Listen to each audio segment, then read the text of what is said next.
diriwayatkan Imam At-Tirmidzi dari sahabat yang mulia Adi bin Hatim At-Ta'i radhiyallahu anhu, seorang sahabat yang dulunya beragama Nasrani. Beliau mengisahkan, "Ataitun Nabiyya sallallahu alaihi wasallam wa fi unuqi salibun min dhahab." Aku mendatangi Nabi Muhammad sallallahu alaihi wasallam dan di leherku ada kalung salib yang terbuat dari emas. Dan beliau datang dalam keadaan sudah masuk Islam. Tapi karena belum paham, benar-benar baru masuk Islam, masih pakai kalung salib. Waqala, maka Nabi sallallahu alaihi wasallam bersabda, "Ya Adi, yutrah anka hadzal wathan." Wahai Adi, lepaskan berhala itu dari dirimu. Jadi Nabi sallallahu alaihi wasallam memerintahkan Adi bin Hatim radhiyallahu anhu untuk melepas kalung salib tersebut dan menyebutnya sebagai berhala. Hadis ini memberi pelajaran kepada kita, Rasulullah sallallahu alaihi wasallam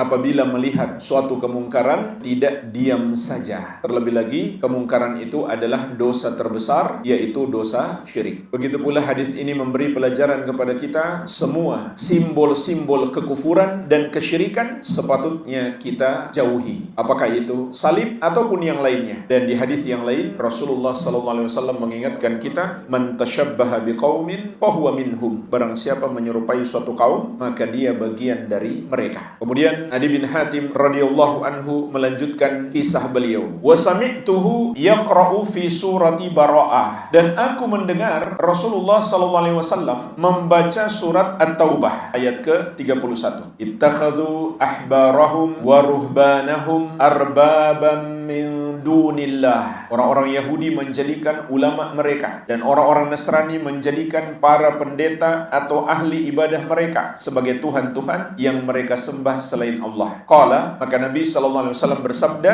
"Ama innahum lam yakunu ya'budunahum." Ketahuilah, sesungguhnya Yahudi dan Nasrani tidaklah beribadah kepada ulama dan pendeta mereka. Maksudnya tidak beribadah dengan cara mempersembahkan satu bentuk ibadah. Dalam riwayat yang lain, Adi bin Hatim sendiri yang bertanya, "Ya Rasulullah, lasna na'buduhum." Wahai Rasulullah, kami tidak menyembah para pendeta kami. Maka Rasulullah sallallahu alaihi wasallam bersabda, "Walakinnahum kanu idza ahallu lahum syai'an istahalluhu wa idza harramu alaihim syai'an harramuhu." Akan tetapi Yahudi dan Nasrani, apabila para ulama dan pendeta mereka menghalalkan atas mereka sesuatu, mereka pun menghalalkannya. Dan apabila ulama dan pendeta mereka mengharamkan atas mereka sesuatu, mereka pun ikut mengharamkannya. Maka hadis ini menjelaskan kepada kita apa yang dimaksud menjadikan ulama dan pendeta sebagai tuhan-tuhan yang mereka sembah selain Allah, yaitu ikut menghalalkan apa yang mereka halalkan meskipun Allah mengharamkan, atau mengharamkan apa yang mereka haramkan meskipun Allah menghalalkan. Inilah makna penyembahan mereka kepada ulama dan pendeta mereka. Dan ayat ini disebut di dalam Al-Quran untuk mengingatkan kita, jangan kita mengikuti Yahudi dan Nasrani. Jadi ulama kita, ahli ibadah kita, para tokoh kita, pemerintah kita, pemimpin-pemimpin kita, pembesar-pembesar kita, kalau kita taati seperti Yahudi dan Nasrani menaati ulama dan pendeta mereka, hukumnya sama saja. Al-Amwa menemani ibadahmu juga hijrahmu.